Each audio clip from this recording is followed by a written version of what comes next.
अस्सलाम वालेकुम नाज़रीन मोहतरम, मैं उमर फारूक हूँ और आप मेरा यूट्यूब चैनल उमर स्पीक्स देख रहे हैं। नाज़रीन मोहतरम, भारतीय चीफ ऑफ डिफेंस से जो मुतल्लिक जो वाक़या पेश आया, जो उनके हेलीकॉप्टर को हादसा पेश आया है और उससे मुतल्लिक अब भारतीय पार्लियामेंट में डिस्कशन का आगाज़ हो गया है और भारतीय पार्लियामेंट में बातें की जा रही हैं कि इस वाक़े की तहकीकात कैसे की जाएँ और अब आने वाला सीडीएस कौन होगा और वाक़े की तहकीकात की जाएंगी कि क्या ये कोई हादसा था या कोई साजिश थी या पायलट की किसी किस्म की कोई उसकी तरफ से कोताही बरती गई थी जिसकी वजह से ये हादसा पेश आया। और इसी दौरान अब भारतीय वजीर दिफा राजनाथ सिंह ने बड़ा ही अहम बयान दिया। उन्होंने कहा है कि जनरल बिपिन रावत के हेलीकॉप्टर का राब्ता लैंडिंग से चंद मिनट पहले ही मुनकता हो गया था। उन्होंने कहा कि हेलीकॉप्टर को 12:15 पर वेलिंगटन के एरिया में लैंड करना था, लेकिन 12:08 पर ही हेलीकॉप्टर का राब्ता मुनकता हो गया था। और दूसरी जो बड़ी खबर है वो ये है कि इंडियन मीडिया बता रहा है कि फ्लाइट डेटा रिकॉर्डर और कॉकपैट वॉइस रिकॉर्डर भी जो हेलीकॉप्टर क्रैश हुआ है उसका मिल चुका है। इससे मुतालिक भारतीय मीडिया ने एक ट्वीट भी की है और इस ट्वीट में कहा गया कि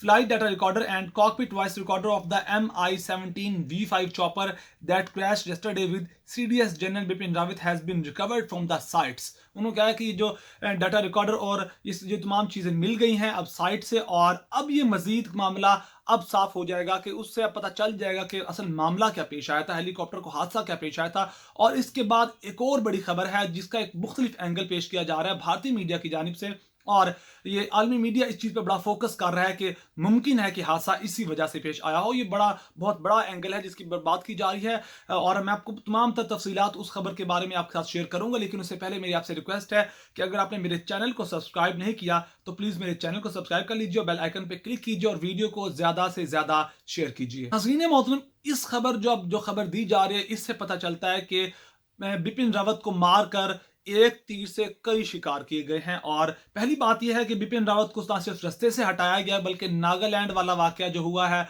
और जो चीन के साथ जो झड़पें चल रही थी, इन तमाम मामलात को ठप कर दिया गया, बंद कर दिया गया है। क्यों? और इसके पीछे भी बहुत बड़ी वजह मौजूद है, क्योंकि जो मोदी के दोस्त थे ये जनरल बिपिन रावत, और इस वक्त भारत जितने भी अपने सरहदों के मामलात में उलझा हुआ था और पाकिस्तान के साथ उलझ रहा था, चीन के साथ उलझ रहा था, अमेरिका के साथ उसके भी ताल्लुकात खराब हुए, S-400 जो रूस से खरीदा उसकी वजह से, इन तमाम वजूहात के पीछे जनरल बिपिन का हाथ था।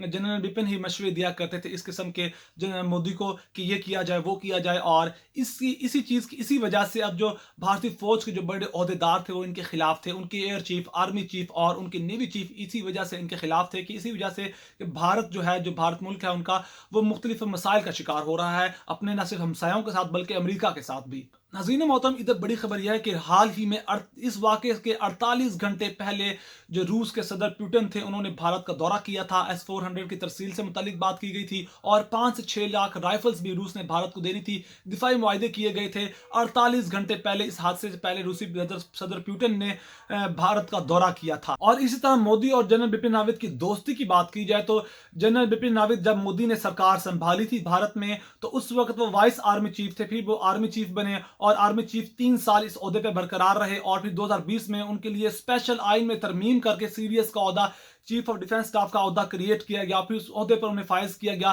तो इतनी इनकी कुर्बत थी मोदी की और जनरल बिपिन रावत की, और जो मोदी वो सिर्फ जनरल बिपिन रावत की बात सुनते थे, जो भी उनके आलमी मसाइल चल रहे थे, जो दाखिली मसाइल चल रहे थे उनके बारे में।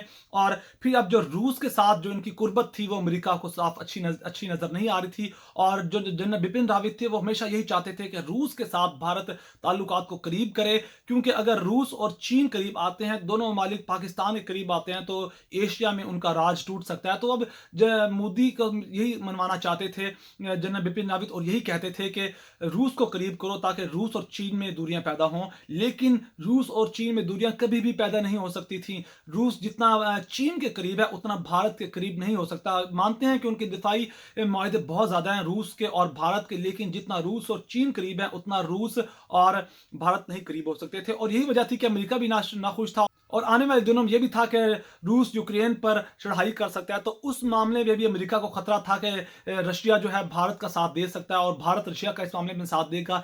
यही वजह थी कि अमेरिका इस मामले में काफी नाराज था। और इस वाक़े का पस मंजर देखा जाए तो यहाँ जनरल ज़िया वाला वाक़या याद आ जाता है कि जब सोवियत यूनियन को अफगानिस्तान से निकाला गया तो तब जनरल ज़िया एक मुआहदा करवाने वाले थे कि अगर सोवियत यूनियन निकला तो सोवियत यूनियन की जगह अमेरिका भी नहीं आएगा। और ये चीज उस वक्त अमेरिका को काफी बुरी लगी थी और जनरल ज़ियाउल हक को कैसे रास्ते से हटाया गया वो आप भी जानते हो, मैं भी जानता हूँ। और यही चीज़ आज जनरल बिपिन रावत के साथ दोहराई गई है। कहा जा रहा है इंटरनेशनल मीडिया पर बहुत से ओपिनियंस दिए जा रहे हैं, एडिटोरियल्स और आर्टिकल्स लिखे जा रहे हैं जिनमें ये बात की जा रही है कि जनरल बिपिन रावत को भी जनरल बिपिन रावत अमेरिका को खटकते थे, जिसकी वजह से उनको आसानी से रास्ते से हटाया गया। और फिर रूसी सदर के भारत के दौरे के 48 घंटे के बाद ये वाक़या होना बड़ा अहमियत का हामिल है। और ये तमाम तर तफसीलात थी जो आपके साथ शेयर करनी थी। अगर आपको मेरी वीडियो पसंद आई है तो प्लीज़ मेरे चैनल को सब्सक्राइब कर लीजिए, बेल आइकन पे क्लिक कीजिए। अपना बहुत सारा ख्याल रखिएगा, हमें दुआ में याद रखिएगा।